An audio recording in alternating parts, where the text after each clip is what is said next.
তৃণমূলের জামানায় রাজ্যে বালি পাচারের অভিযোগ উঠেছে একাধিকবার। তবে বাংলায় সরকার বদল হতেই আমূল পরিবর্তন বালি খাদানগুলিতে। তৃণমূল জামানায় যে হুগলির আরামবাগ, গোঘাট কিংবা পুরসুরায় দিনরাত বালি পাচারের অভিযোগ উঠত, ভোটের ফল বেরোতেই সেখানে সম্পূর্ণ ভিন্ন ছবি।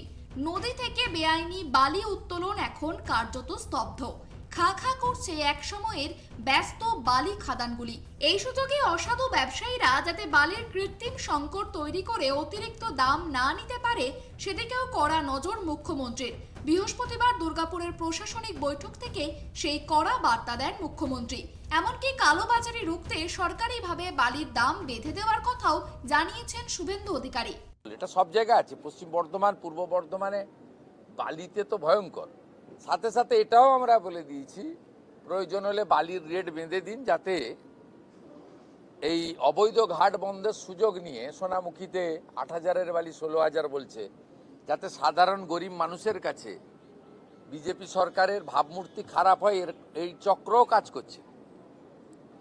এটাও আমাদের এইসব বিষয়ে অগ্রাধিকারের ভিত্তিতে আমরা করেছি। রাজনৈতিক মহলের মতে নতুন মুখ্যমন্ত্রীর এই সিদ্ধান্ত আসলে বালি সিন্ডিকেটের কফিনে শেষ পেরেক। শুভেন্দু অধিকারীর এই সিদ্ধান্তে বালি মাফিয়াদের দাপট এবার কতটা নিয়ন্ত্রণে আসে, এখন সেটাই দেখার। ক্যামেরায় বরুণ ভান্ডারের সঙ্গে দেবযানী সরকারের রিপোর্ট, KTV বাংলা, দুর্গাপুর।